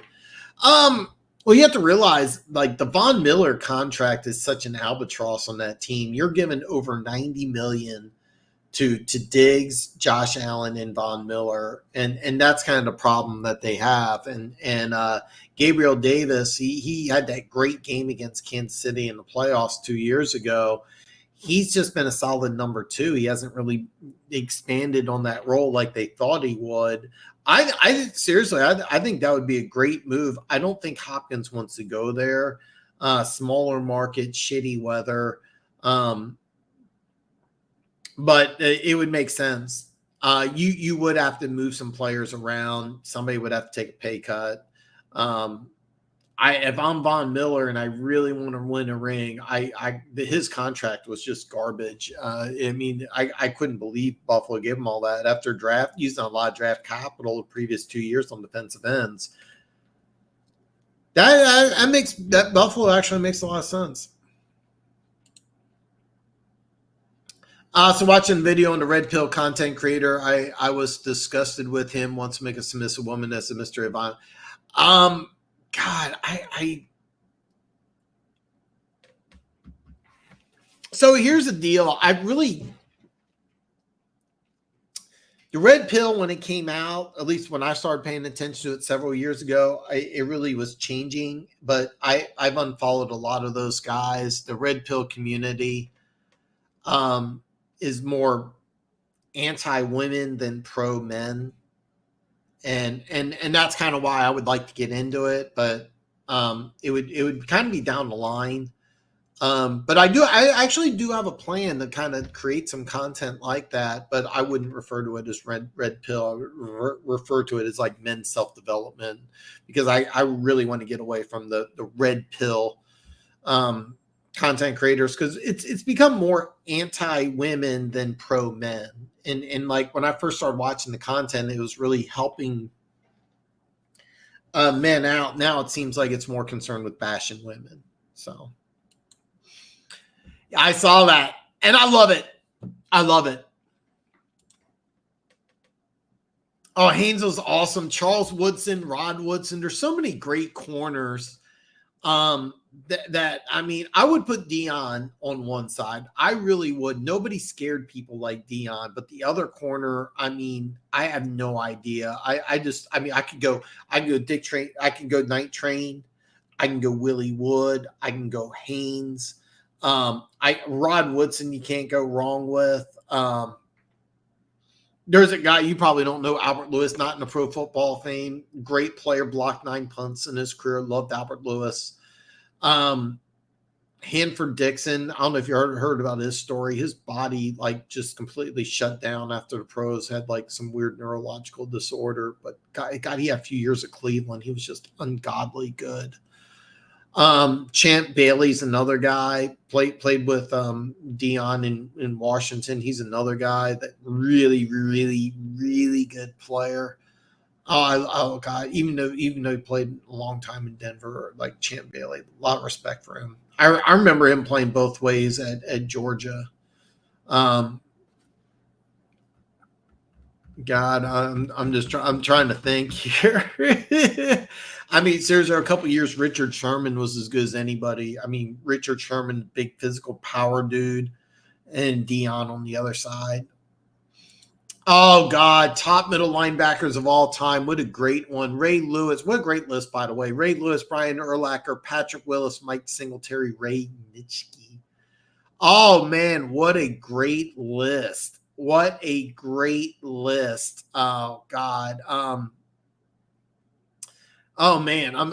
So I'm going to throw a few names out there. Not saying that I could substitute, but let me just throw out some great names. Derek Brooks, that season, Tampa Bay won Super Bowl. Never seen a better season in my life. Junior Seau, when he was with the Chargers, was as good as anybody. I say this on a regular basis. He's better than Derek Thomas. Nobody will say that in Kansas City, but he was better. He was a better football player than Derek Thomas. Not even close, really. Junior Seau was amazing with the Chargers. Oh, crap. Just had a name on the top of my head. Forgot. Oh, what about London Fletcher? That's another really great. London Fletcher. Oh shit. God, there's a couple names, middle linebacker. Jack Lambert. Love Jack Lambert. That's another guy. That's a guy you talk about greatest linebackers of all time. Jack Lambert. That's a hard one to overlook. God, there's several names.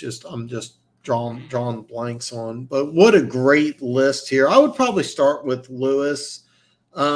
I would probably put Butkus number 2. Let me see here. I'd go Ray Lewis. I'd probably go Butkus. Number 3. God. Willie Lanier. I know he's a Chief, but he might be number 3. There's a lot of people think Willie Lanier best middle linebacker of all time. God, that's your list is great though. Patrick Willis really good. God, I'd have to get some thought about that, but you probably have to have Butkus on that list. The Lions had a middle linebacker in like the 50s. I'm drawing a complete blank on his name. A lot of people think I'm gonna say Mel something. Might be the best Lions defensive player ever. Dan, do a top 20 and instead of say he's number 4, put a group of 4 players from 1 to 4, 5 to 8, and so on. Take some pressure, just make it a fun topic. I might do that. I wanted to put them in order. I've been toying around with this top 10 quarterback list for a long time, and here's the deal: 1 through 8, I feel really good about. Otto Graham at 9 and Warren Moon at 10. It was tough because I have on my list. I have 13 honorable mentions, and I really feel like out of those honorable mentions, I can move 8 or 9 of them into the top 10. Leaving Steve Young off the list. Some people have John Elway as a top 5 quarterback of all time. I don't have him on my list. Yeah, but I might do a top 10 defensive players. I might have to do a cornerback list. Might do a middle linebacker list. There's so many different lists. I've been playing around with this quarterback list for a while, but these are some great ideas. If you guys are dying for a top 10 list for corners or middle linebackers, I will do one. With corners, that is so hard. And this is a great list, by the way. I might do middle linebackers. This is great. Just like Williams' contract, dead cap. Yeah. Yeah. Yeah. Oh, God. I didn't even think. Why haven't I mentioned Peanut Tillman? Oh, God. I loved Peanut Tillman. Underrated as hell. Underrated. I'm embarrassed. I love Peanut. Oh, God. Not a friend. I used to love Fresh. Okay, when Fresh. I don't even know if I should mention these guys' names. So Myron Gaines used to be a guest on Donovan Sharp's show, and when he was a guest on Donovan Sharp, he said some things that I was like, this guy gets it, and I was a huge fan. So I remember when they first started out, like I was a huge fan of them when they first started out. And then as they got bigger and bigger and they started doing the night show, like I remember when they first, I watched the first episode of Fresh and Fit where they brought girls into the show. And I remember the first time that they Frank Castled a girl. I watched, I was a huge fan. I still am a big fan of Myron Gaines. I don't subscribe to the channel. They show up on my shorts feed, and every now and then I'll be like, oh, Frank Castle, let me check this scene out. But the problem is that it's now focused more on when he was on Donovan Sharp show, he gave some tips that I still take to heart this day about finance. Myron's finance and financial advice is first rate. But the show's more about trashing women than helping men, and that's why I've kind of shifted away from it. But big Myron Gaines fan. Man, that Miller dead cap hit 2025. Yeah. Yeah. He said he's looking forward to playing them. The business part of the red pill and the workout part is good. Yeah. Exact. Man, God, maybe this is what you need to, you need to, maybe you need to put a show. If you start a YouTube channel, One Pride, please have me on your show. I would love it. I would love it. Yeah. The Boz Wade, he has more show than ball. He wasn't terrible. I had Brian Bosworth's autobiography. I remember they sold it was like dozens of them at the dollar store. My girlfriend bought it for me. It's kind of a joke. And I was like, ha ha. I read it. It was one of the best books I ever read. It was a great book. If you ever get a chance, I actually still have it. I believe I still have it. And it's a great book. After I read his book, I was a big fan of the Boz. Love Brian Bosworth. This Mike linebacker. I might have to do a Mike linebacker. Yeah. Most red guys are con artists, just pushing the same points and begging for money. Yeah, that's why if I ever do anything about like men's self-development, which I want to do later on down the line, I don't want it to be red pill and I don't want it to be anti-women. And then that's kind of way it's going, is because that's what's popular and that's what's getting clips. And I don't want to do that. But I would like to get to a point where I can help men out. But I don't think I'm there. But that is something I want to do down the line. Ham or Lambert make the top 10. Jack Ham is one of the best outside linebackers in NFL history, and he doesn't get near the credit he deserves.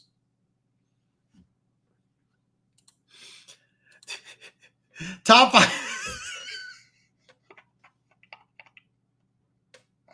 Oh, God, he's on fire. Top 5 clowns list. Mine in no particular order. Bozo, Pennywise, any White House press secretary, Mike Florio, and Skip Bayless. Oh, tons of great middle linebackers. Who was that linebacker for the Rams in the set? Are you talking about Jack Youngblood? I wasn't sure if he's a linebacker or defensive end. Are you talking about Youngblood? Played in Super Bowl, broken leg. I played with Fred Dreyer. By the way, Hunter was a great TV show. I loved Hunter. Ray is one, then Singletary is favorite all time, so he gets bumped up tough list. I'd really want to look at. Oh yeah. Singletary's a lot of fun. Singletary's a lot of fun. Probably not top 5, but I can't believe I'm forgetting his name. Leader of the Dome Patrol, 5'9". David Mills, Sam Mills. I'm sorry, Sam Mills doesn't make top 5. Sam Mills, top 10 middle linebacker. Love Sam Mills. I remember hearing D. Jones said they wanted to hurt Fran Tarkenton. Yeah. Deacon Jones wanted to hurt Fran Tarkenton. So yeah. I like Andrew Tate. I do. Dan Peanut was a beast. He literally changed the Bears defense. They didn't have to shade help to wide receiver ones anymore. He literally goaded wide receiver plus the Peanut. I seriously, we start talking about top 10 corners and why Peanut Tillman didn't jump to my head. It's kind of a bad thing on my part. Peanut Tillman, phenomenal player, really underrated guy. And it should just came faster. So many good middle. He was a great entertainer. He had that cold factor. I loved.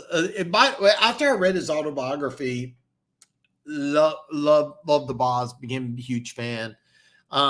There's some clips of him apologizing to his players and going back to Oklahoma. The 30 for 30 special, Brian and the Boz, is amazing. Big Bosworth fan. The only, I believe the concept, you know what? I'm going to send you some guys that I follow. You know what? I'll mention here. I'll mention here Matt Cross. Okay, well, let me do it. Corey Wayne. He was the first one. If you haven't watched, and he does some weird stuff. I'm gonna say weird, but he has this like committee where he has like some of his buddies come. It's kind of weird. Corey Wayne, he has, if you sign up for his email, you can get his audiobooks for free. Audiobook How to Be a 3% Man. Strongly recommended. Very, very good book. Matt Cross has 2 YouTube channels, M33 Secrets. One's so you have AMS and Matt Cross is either Alpha Male Strategies or I think you have AMS Alpha Male Strategies and then Matt Cross's Alpha Male Secrets. And I forget which one's which, but I Matt Cross and then the Bulldog Mindset. John Samas, the Bulldog Mindset's a good one. It's a real good one. I'm a big fan of John Samas.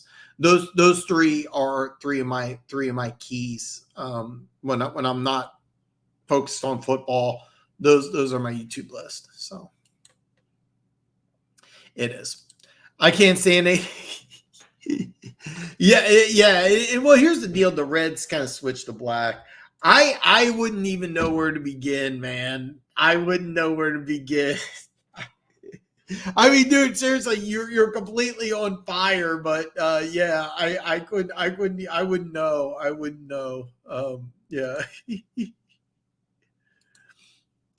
Dan, I grew up in Detroit where they used to black out games. You didn't sell 9% of the seats at F and Silverdome, so a huge held so many people watch a Bears game when I was young. Believe it or not, so the same thing is true in Kansas City. So when the Chiefs when we first moved here, the Chiefs we went to games because you couldn't watch them on TV. They weren't selling out. It used to be you could go to Arrowhead, go up to the ticket gate, and choose where you want to sit. So we'd always sit somewhere different. It was a fun thing. It was a fun thing. And then my dad, once the Chiefs got Marty Schottenheimer, my dad's like, they're going to build something. So yeah. I'm fully aware. I'm fully aware. Check out. I've seen it. I've seen it, and it's not a good movie, but I love the fact that Boz got into acting. So if you read his autobiography, he planned this out like ever since college. He's like, look, I'm playing the NFL. I'm going to be a big star. Then I'm going to switch to movies, and I was like, that's pretty smart. Why don't more people do it? But yeah. Dan, thoughts on Andy Reid finally moving away from the fullback position? I think here's the deal.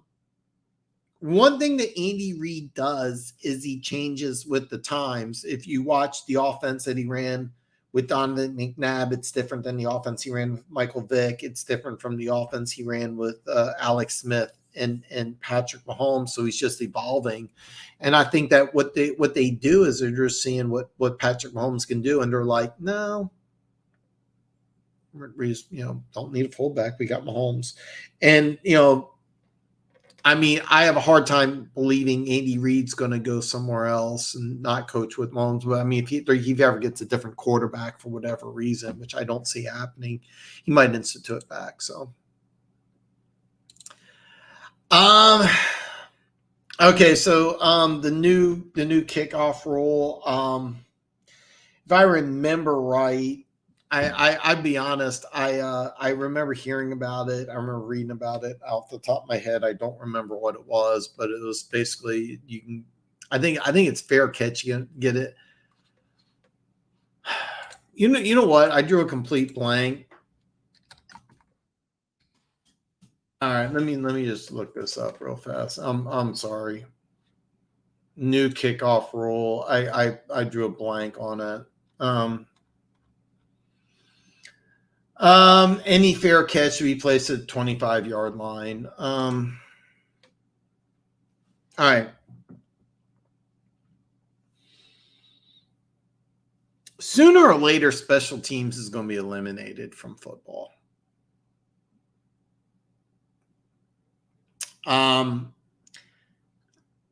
Greg Schiano, for those of you who don't know, coached in the NFL for a while. He was at Rutgers. One of his players in Rutgers paralyzed on a kickoff, and he's been a key proponent to eliminating special teams from the game. And,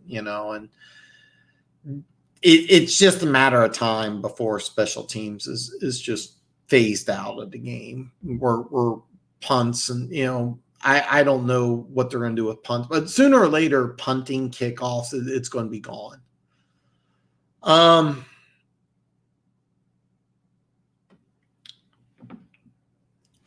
I know it's a safety issue, but when you sign up to play in the NFL, you're risking your health, and it's tough to say. I like it. I like the violence. I like that people are putting their money. They're getting paid a lot because they're playing a game that there's some risk involved. I mean, we come from a society that used to watch people fight to the death for fun. It wasn't that long ago. So do I like it? No. I cringe when players get hurt seriously. But I also think it's part of the game. That makes me a bad guy. I'm a bad guy. Somebody gave me $100,000 and to say, hey, you got to risk your life. And it's like, you know what? I get in a car. I'm risking my life in a car. So yeah, I mean,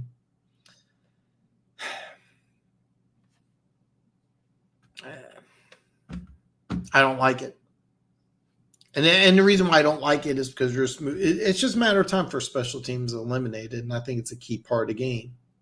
So,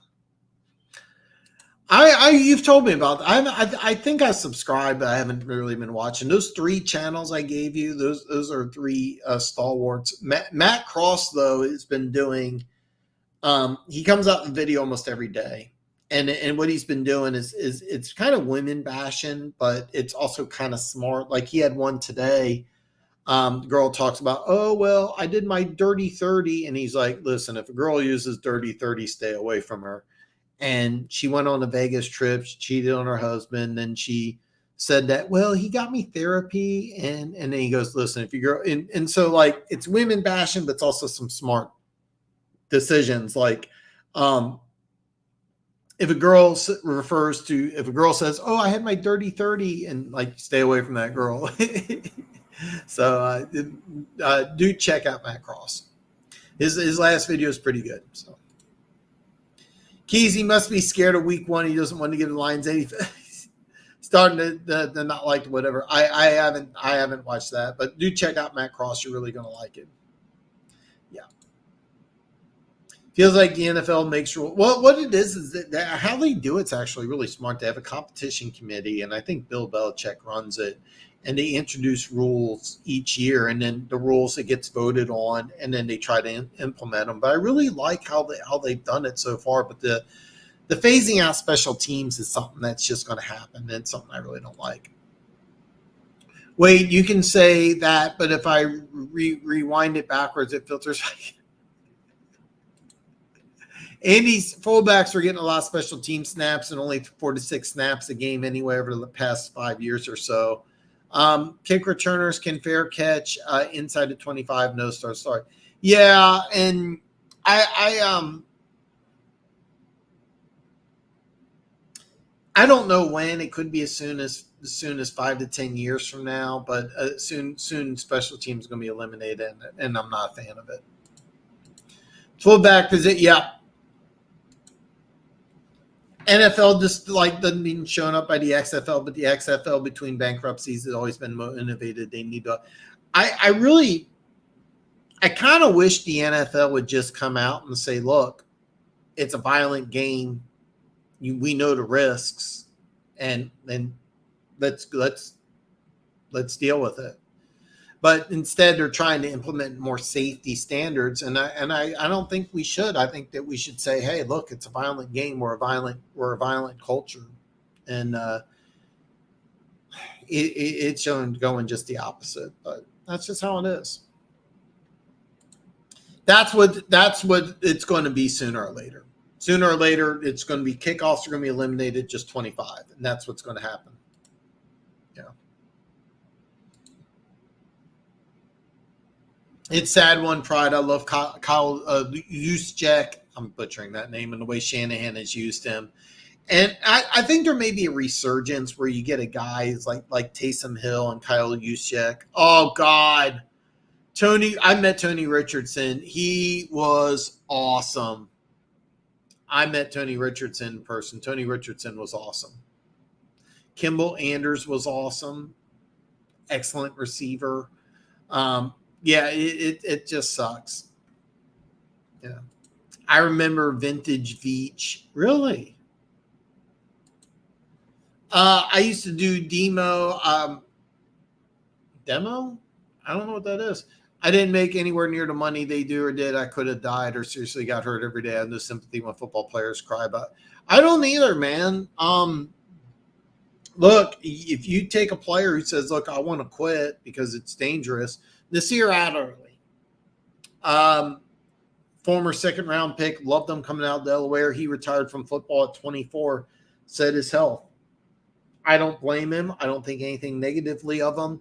But was there a rise up and alarm? No, you just replace them.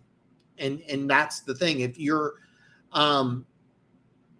you remember a player by the name of Jake Locker, I think 8th pick overall by Tennessee, first round pick, quarterback. He played like 3 or 4 years. At the end of 4 season, just says, hey, move on. I don't have love for the game. And you may get guys like that, and you know what? You move on. And here's the deal. I wish the NFL would just say, hey, look, we're a violent sport. It's a violent culture. And just deal with it instead of doing things to make the game safe. I think they should just say, hey, look, we want to see it. And you know what? I think more people would tune in and say, look, we know it's a violent game. You're going to see some hits. You're going to see some injuries, and that's what it is. So the average Joe put his life on the line for way less. You don't. Yeah, exactly. Look at police officers, firemen. You know. No, and you're gonna like Matt Cross, but you check him out sometime. My thing is, I don't want to hear them use concussions as an excuse when they don't want to bother to be serious about it. Offensive ball carriers lower the heads all the time, never get flagged. Yeah, they tried to make it a rule, and like it supposedly is a rule, but it's hardly ever enforced. So, I really wish that they would just say, "Hey, look, it's a violent game. Let's accept it." I really wish they would say it's a violent game. Accept it. It's why you get paid millions of dollars. So. I do. And I love that you could be zero now, but I love the single digit jerseys. I love it. That's one thing I was kind of iffy on because I miss receivers wearing in the 80s. I miss receivers wearing like 88 and 84, 87. I miss that. But overall, I do like the single digits. I really do. It's a lot of fun. And that said, I really wish that receivers would go back to wearing the 80s. I love that. Dan, it wasn't the NFL competition committee. Gazelle presented it to the owner and urged owners to vote on it for the 20. I did not know that. So I did not know that because I know that they've been pushing this for a while on the competition committee, but I didn't know that it was raised around that way. So. I didn't know that. DM me that link and I'll check it out. Is she? I think I know who she is. Anyone who's ever lived through any of the great returners would definitely. Yeah, I mean, I remember Dante Hall in 2003 won 4 games for the Chiefs. He had 4 touchdowns. Billy White Shoes Johnson had some exciting things happen. Deion Sanders, electric every time he got the ball in his hands. I'm against. Like I said, I really wish the NFL would just say, "Hey, look, it's a violent game. If you don't like it, don't play." And I think that if you did that, you would have some players step away. I think you would, and you know what? There would be other players right there to replace them. So. I don't have an issue with Levy retiring because I don't have a problem with when a player says, "Hey, look, I'm injured," or "I want to step away from the game," or I'm having problems. I have um, no problems with that whatsoever. I have no problems when a player says, "Hey, look, I want to step away because I'm burning out." That's exactly. I just said his name. The Nasir Adderley. It's exactly what Adderley said. He was 24. He's like, "Look, I'm worried about my health. I'm gonna step away from the game." Starting free safety, probably could have made a lot more money. No problem with it. I don't think less of anybody who says I'm gonna step away from the game because of my health. I don't think less of anybody. But I really wish as a society would just say, "Hey, look, it's a violent game. You're gonna get compensated. I mean, you're going to get compensated for it, but you are putting your life on the line." I wish that we would just be honest about it instead of just, and here's the thing, the NFL, I think they're not really making it safe. They're just kind of pretending. And this special teams thing, I think is really subtracting from the game. I really do. I really do. I think it's subtracting. I apologize. I didn't have that. I had to look that up. I remember reading about it and then just like, and here's the deal: it's going to happen soon. Where special team, and I think the quality of the game will go down. So exactly, yeah. You get what you signed up for, but hate them bringing in a race for everything. Yeah. Those three channels I mentioned, I'll DM you some links and some videos. But check some of that stuff out sometime. If you don't like the violence,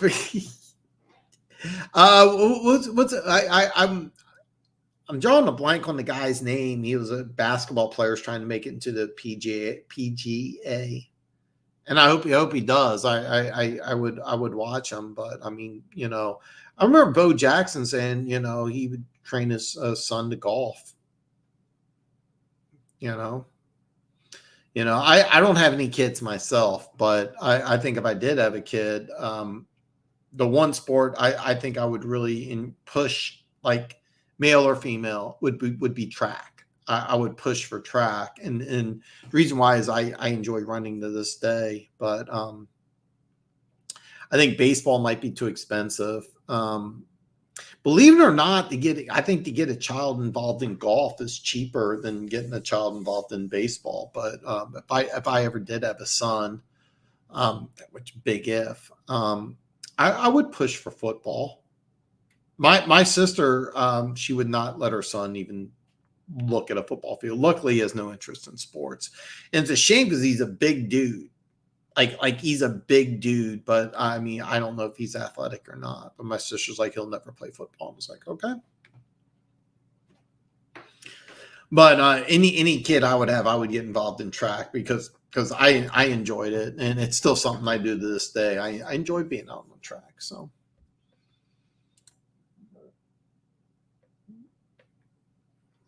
exactly, Perry says you don't get millions of dollars with risk. You don't getting millions of dollars without the risk. What he meant, you don't getting.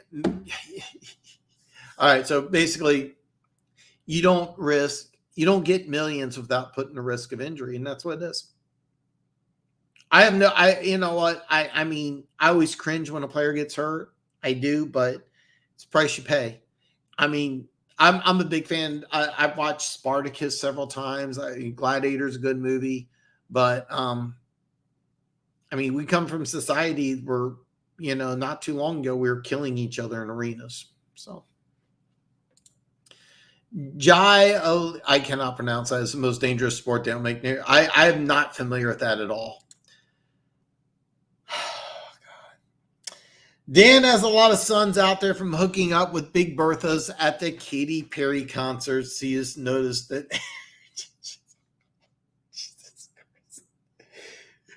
He's on fire, and he is on fire. We're going over 2 hours. I'm going to wrap up here. Any final comments? A few things I'm going to put up here. Key says Marino, Montana, Brady, Manning, Mahomes as top 5 of the top 10. I don't have Mahomes, but the others I got in the top 5. Slasher has a really good list here. Brady, Montana, Manning, Young, Favre, Marino, Unitas, Elway, and Rodgers. Breeze, I'm sorry. So no, I don't have Elway in there. Breeze, I think, is a little low, but I get it. Also, Steve Young, hard name to leave off the list. And Denver Gator, is this guy going to rank Moon over Elway? Yes. And it's debatable. It really is, really is debatable. Not top 5 of the top 10, just 5. Okay. Just 5 names of my top 10. Okay. I'm sorry. I misread that completely. So, not all gladiator were slaves. Most of exactly. A lot of people just, they wanted the glory. They wanted the riches. It wasn't just slaves. It was something it was an honor. A lot of the gladiators enjoyed it. It was something they enjoyed training for. It was something they signed up for. And I kind of wish we adapted that. Do you remember Arliss? Do you remember the show Arliss? It would start out with Arliss doing the monologue and he'd say, athletes are the last gladiators. And it was his job to make sure that their dreams were coming true. And that's kind of like Pee-wee, junior high, high school football, make it as safe as you possibly can. Make it as safe as you possibly can. College and pros, gloves are off. And I'm sorry, you play college ball, risk it. That's the way I feel. If you want to make it just pros, that's dangerous. That's fine. Is an Asian sport where they play a serious version of volleyball, some wicked curse. It's kind of like lacrosse. I've never heard of it. I've never heard of it. Back when being a Keys is on fire today. Oh God, America Gladiator tried to make it. I've never heard of it, so. America Gladiator, trying to make, I mean, I've watched the show. I'm not a huge fan of it, but I've seen it before. So Funky Ed, Dan, Jesus Christ.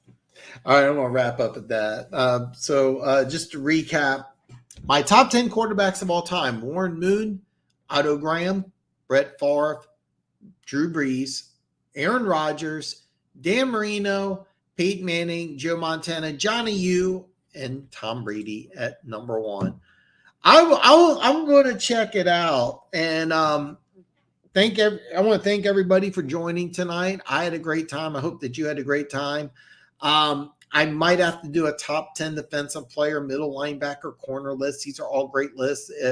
By the way, all my social media links are below. Do follow me on social media. And I hope everybody has a great Memorial Day weekend. I'll see you back next Friday.